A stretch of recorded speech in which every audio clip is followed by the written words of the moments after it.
Assalamualaikum warahmatullahi wabarakatuh. Al-Ghaffar, Allah Maha Pengampun, yaitu Allah Subhanahu wa Ta'ala selalu memperlihatkan keindahan, menutupi kejelekan, dan membiarkan balasan dosa sampai nanti tiba waktunya, yaitu di akhirat. Dosa-dosa adalah kejelekan yang selalu ditutupi oleh Allah Subhanahu wa Ta'ala saat masih berada di dunia, dan menunda siksa dari dosa itu sampai tibanya hari yang dijanjikan, yakni hari akhirat.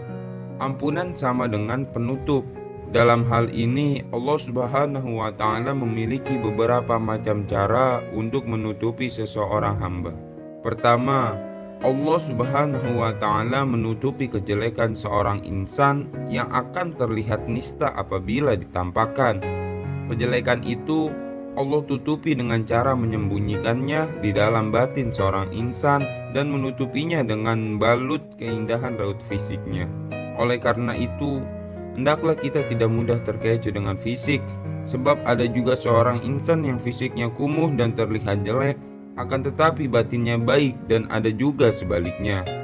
Kedua, Allah Subhanahu wa Ta'ala menutupi rencana dan kehendak jelek yang dimiliki seorang insan dengan cara tidak memberi jalan yang lancar untuk terwujudnya kehendak itu. Dan andai saja apa yang tersimpan di dalam hati yang berupa tipu daya, khianat, buruk sangka, yang mana andai kesemua itu terlihat oleh manusia lain, niscaya insan tersebut akan menjadi sarang kebencian dari manusia lainnya.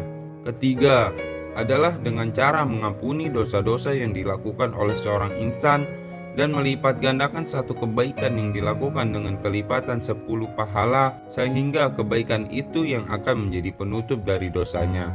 Diceritakan bahwa suatu hari iblis menemui Fir'aun. Percakapan terjadi di antara keduanya. Iblis bertanya kepada Fir'aun, "Apakah engkau tahu siapa diriku?" "Iya, aku tahu," Fir'aun menjawab. "Sungguh engkau yang menggagalkan satu hal yang ingin aku lakukan," kata iblis. "Apakah itu, iblis?" tanya Fir'aun. "Yaitu dosamu kepada Allah atas dakwah ketuhananmu kepadanya. Bukankah aku lebih tua, lebih banyak ilmu, dan lebih dikdaya dalam hal kekuatan dibandingkan dirimu? Sementara sedikit pun aku tak berani untuk melakukan seperti apa yang telah engkau lakukan." Iblis menjelaskan kelakuan Fir'aun yang menurut iblis itu adalah melangkahinya. "Engkau benar, iblis. Akan tetapi aku akan bertaubat darinya," jawab Fir'aun kepada iblis. "Sebentar, tidak usah kau melakukan taubat itu, sebab orang-orang Mesir masih menerimamu untuk menjadi Tuhan.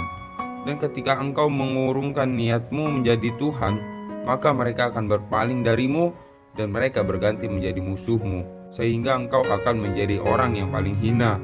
Iblis membujuk, "Engkau benar, tapi apakah engkau tahu bahwa di muka bumi ini masih ada yang lebih jelek dari diriku?" jawab Fir'aun. "Iya, yaitu orang yang dimintai ampunan tapi tidak menerimanya. Maka orang itu lebih jelek dari kita berdua," kata iblis. Kemudian setelah itu iblis pergi meninggalkan Fir'aun. Laknat Allah kepada mereka berdua. Mawadir Haramain halaman 57. Kesimpulan, sungguh aneh obrolan dua makhluk yang paling terlaknat.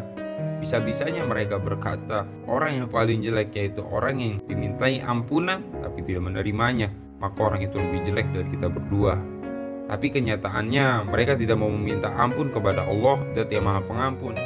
Pelajaran yang dapat kita ambil dari nama ini, seorang hamba juga mendapat bagian, yaitu dengan cara ia selalu menutupi aib atau cacat yang dilakukan oleh orang lain, bukan malah mengumbar-ngumbarnya.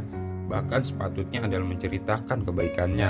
Nabi bersabda, yang artinya barang siapa yang menutupi aib orang mukmin, maka Allah Subhanahu wa Ta'ala juga akan menutupi aib orang tersebut besok ketika di hari kiamat. Dari sini bisa kita ambil arti bahwa orang yang suka membicarakan aib dan juga suka mencari cacatnya orang lain tidaklah mendapatkan bagian dari nama Al-Ghaffar. Al-Maqsadul Asna Al-Fitrah halaman 73.